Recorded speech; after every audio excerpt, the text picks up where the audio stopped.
Hello everyone, how are you doing? It's good to see you again. So, today we're gonna rant. I'm gonna talk about the Blackpink solos for a few minutes and it's not gonna be cute.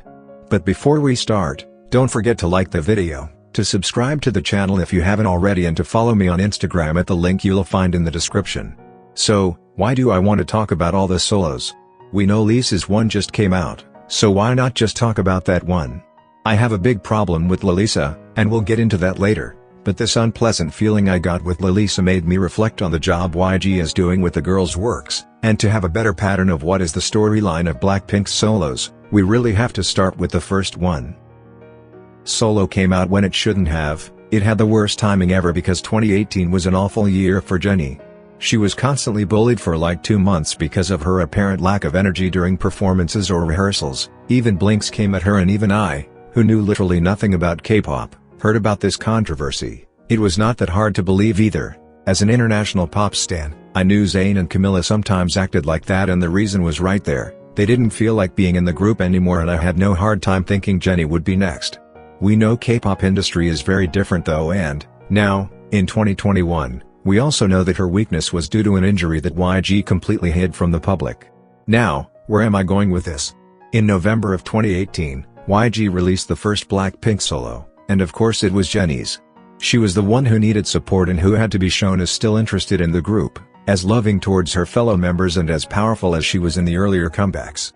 But, instead, her company gave her her moment to shine, which is great, don't get me wrong, but they knew what they were doing. Jennie was the most popular member, and with the hate she was getting they knew that a solo would have crashed the internet and would have benefited them. They literally named the song Solo and made her sing the lines "I'm a shining solo and I'm going solo."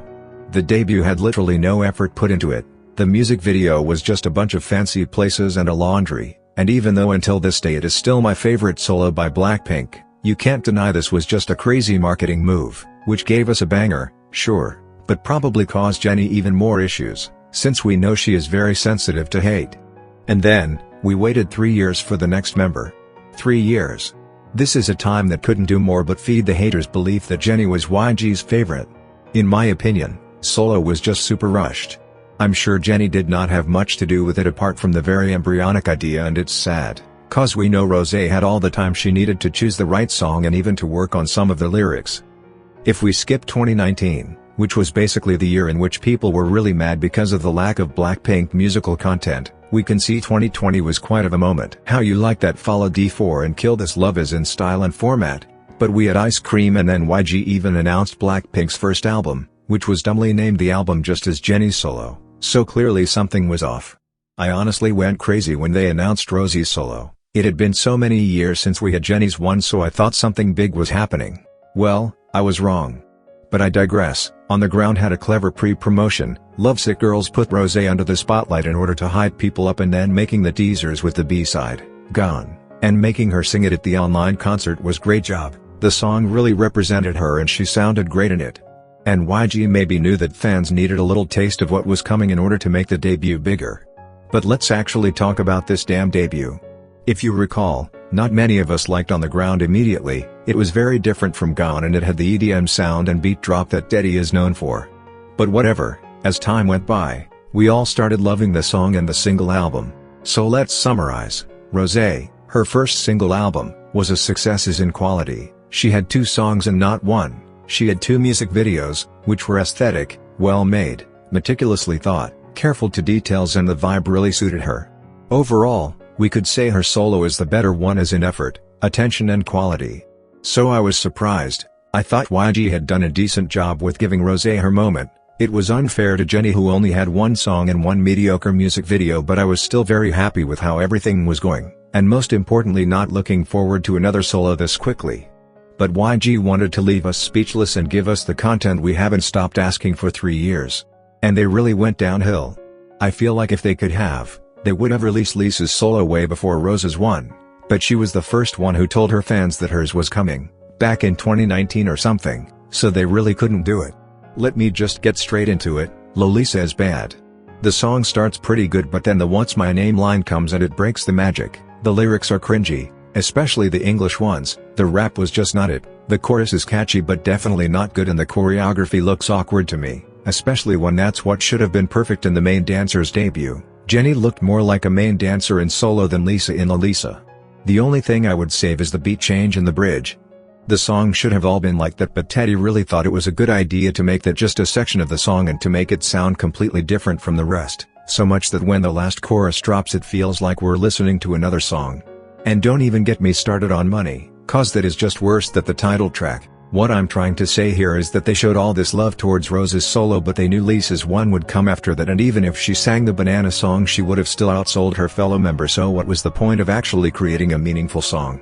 What was the point of actually sitting down and writing and composing something clever and cohesive and not just catchy? It's not Lisa's fault, obviously, she probably likes the songs too. She just probably doesn't get the English cringe as we do, and she's just glad that she has her badass anthem, which, as always, I'm super happy for. She loves playing with her fierce side, and she did, and she looked great and confident. But still, I remember hating the ice cream rap where she played with her name and Visa and Mona Lisa. And now we have a full chorus like that. Great job YG though, what they needed to sell was her image, the image of the most popular member of Blackpink, so great fucking job for real.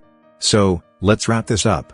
Blackpink needs an apology. Rosé needs an apology for being led to believe that her solo meant something for her company when it didn't, and for the ridiculous delay of the debut. Lisa needs an apology for being treated as an image, as a brand, and for being given 2 mediocre songs. But most importantly, Jennie needs an apology for getting just one song and not a single album, and for being treated as a controversy, plus 3 years ago.